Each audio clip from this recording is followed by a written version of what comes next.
Okay, Assalamu alaikum warahmatullahi wabarakatuh and welcome everyone.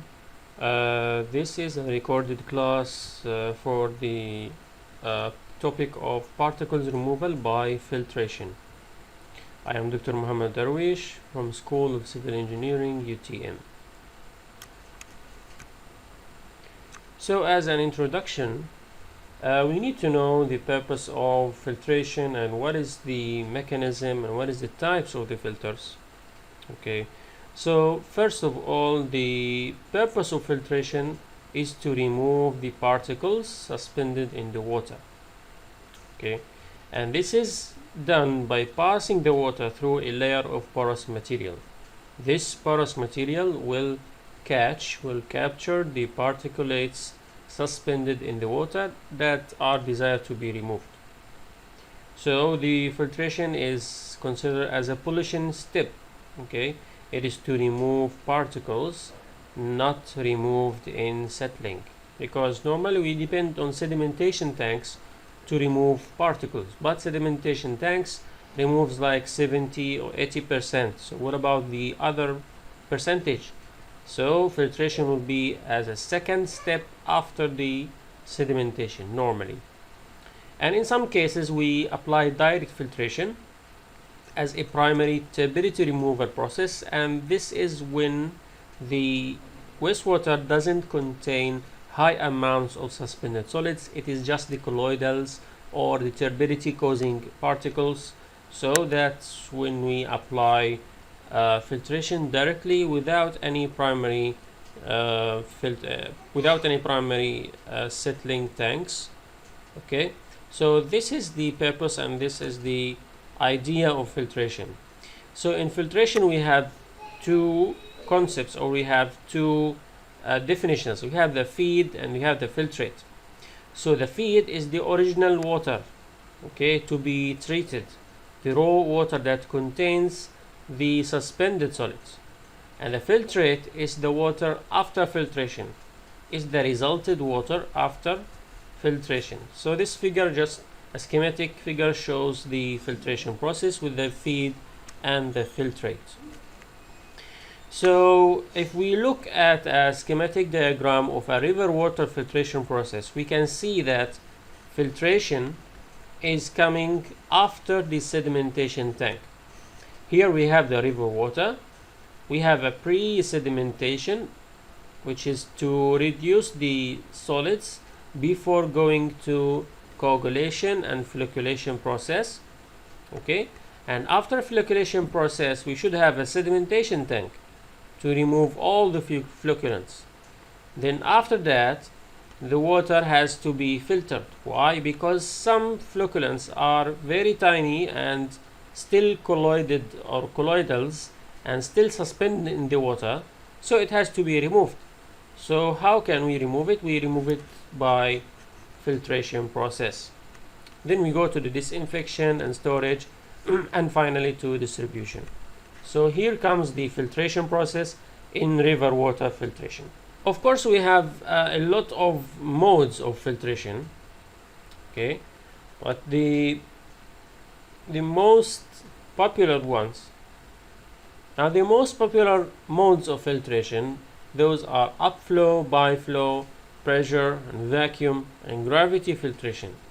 In this chapter we will focus more on gravity filtration, but in brief we can say that upflow filtration is one of the advanced methods of filtration. It means that the water will move from down to up, from the bottom of the tank to the top of the tank, and this is considered less costly and less energy requirement than the normal or the conventional filtrations from up to the bottom. Okay, and sometimes we apply it when we want to remove high turbidity from river waters, so it is recommended to apply upflow. And also we have the pressure and vacuum filters. Those are the filters that rely on applying some mechanical means to create the pressure differential necessary to force the water through the filter. So we apply pressure to force the water to move through the filter medium. While gravity filters, we rely on the gravity force only to create the pressure to force the water through the filter. So those are the main types or main modes of filtration. But we will talk in more details about gravity filtration. For the mechanism of removal, we have two mechanisms, and it depends on the size of the particles. So for large particulates, we have the straining and we have the sedimentation, while for colloidals, we have the adsorption. So for large particulates, the removal mechanism, it depends on the transport mechanism and the retention of solids by the medium once it has contact with the medium. So what determines the removal mechanism is those two factors, the transport mechanism and the retention of solids. So what are the transport mechanisms? The transport mechanisms, we have, as we said before, we have the settling and straining. Okay, that means the pore openings of the medium, it will act as settling basins. The bigger particles will block the filter medium pore size or pore openings, and then the smaller one will settle down, and then the filter medium will act as a settling basin once the pores are blocked by the big particles. Okay, so this is settling and straining. Settling and straining. While the diffusion of colloids, it means that the removal of colloids by moving from lower concentration to from higher concentration to lower concentration, and this is the concept of diffusion. We will explain it more in the membranes when we talk about RO membranes. But this is one of the concepts or one of the transport mechanisms related to the colloidal removal, in addition to the adsorption.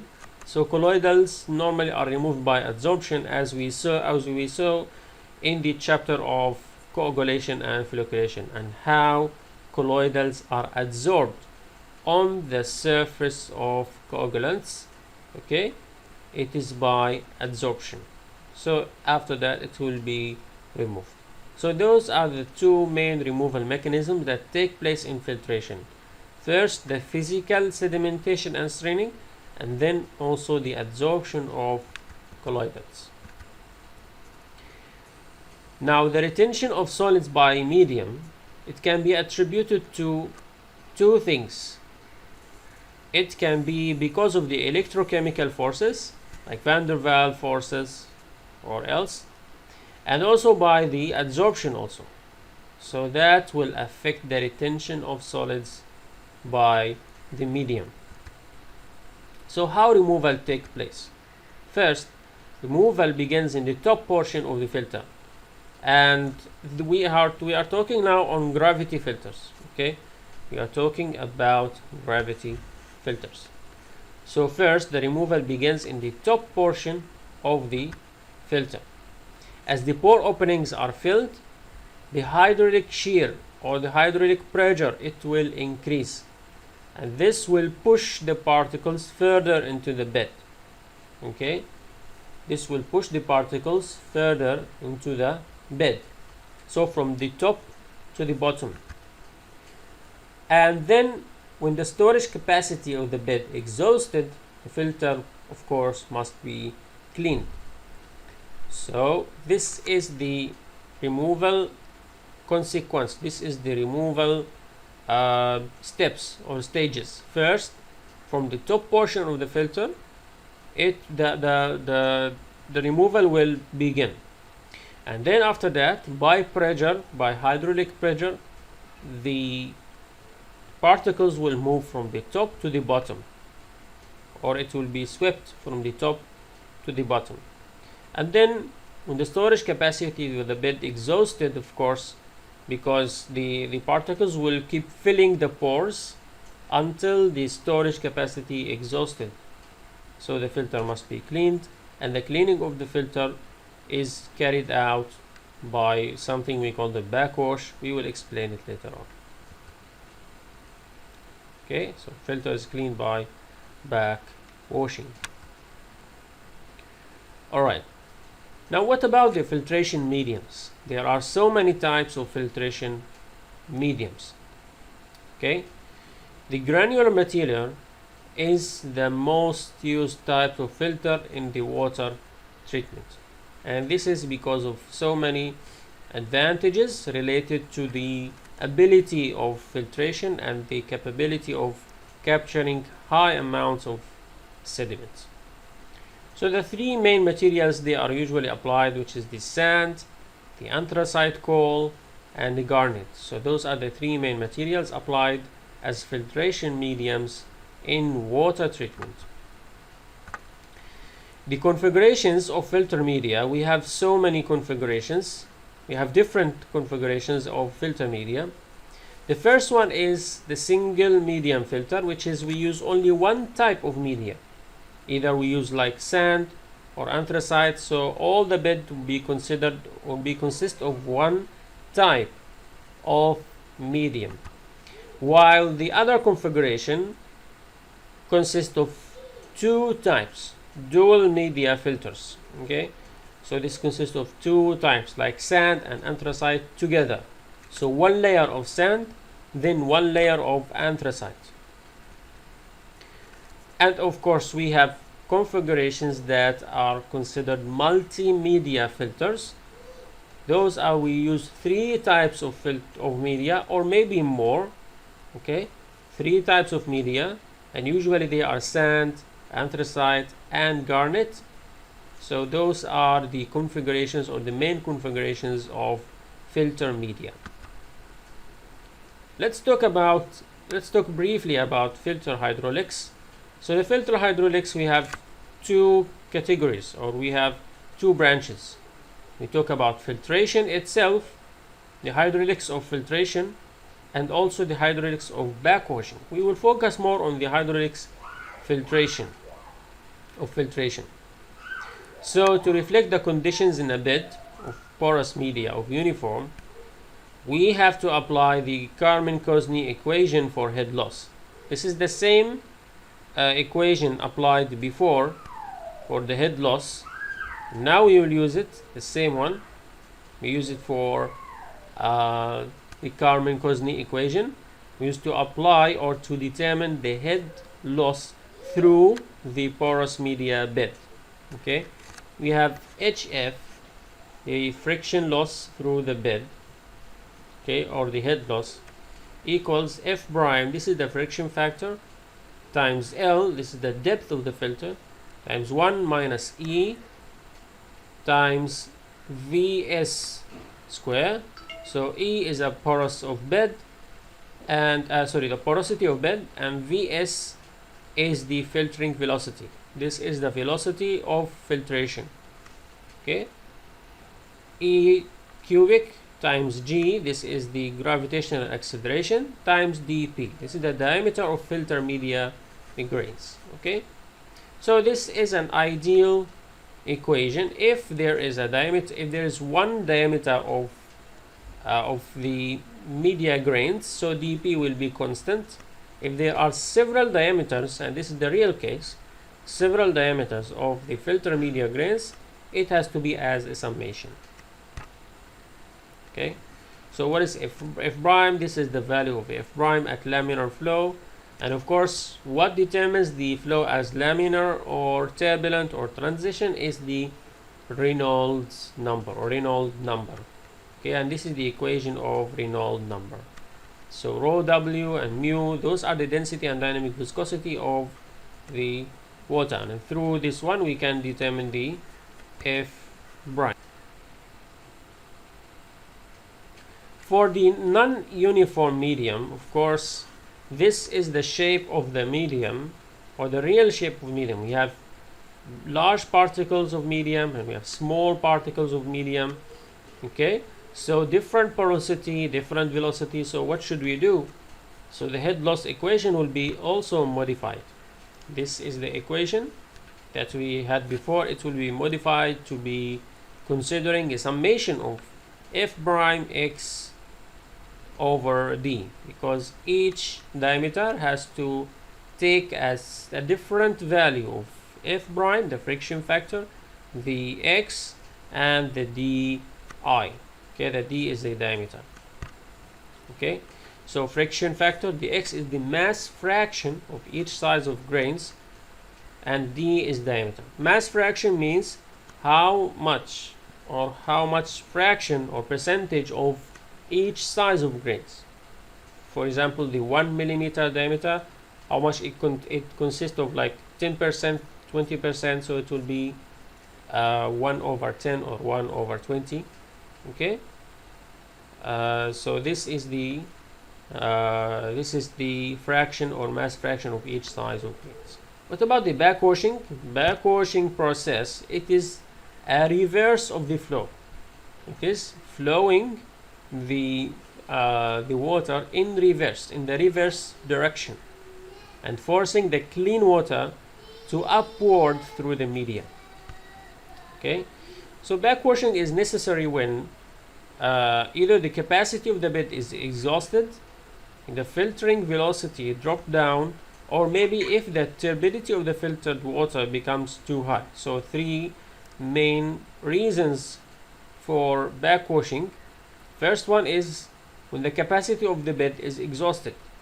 So because by time when we use the filter, the capacity of the bed will be exhausted because of the clogging and because of the filling of the pores of the filter by the suspended solids or the turbidity solids. So we have to clean the filter. And the second reason is maybe the filtering velocity has dropped down. So the filtering velocity has dropped down. That means the Q, or the flow through the filter, is dropping down also. So we have to make cleaning to remove such clogging that cause this drop down of the velocity. And the third reason is when the turbidity of the filtered water becomes too high. That means the efficiency of filtration is low, and turbidity or the colloidals become dissipating from the filter media. Okay, and it's no more captured efficiently. So that's why we need to apply backwashing. Now during backwash, sand becomes fluidized, okay, and particles, it will be flushed out from the sand. So all the sand will be fluidized and the particles will be flushed out from the sand. And the dirty backwash water, it will be pumped into a settling pond and either recycled or disposed. We'll post another video for you, and you can find the link of that video in the description. You can watch it to see how the backwashing process really takes place.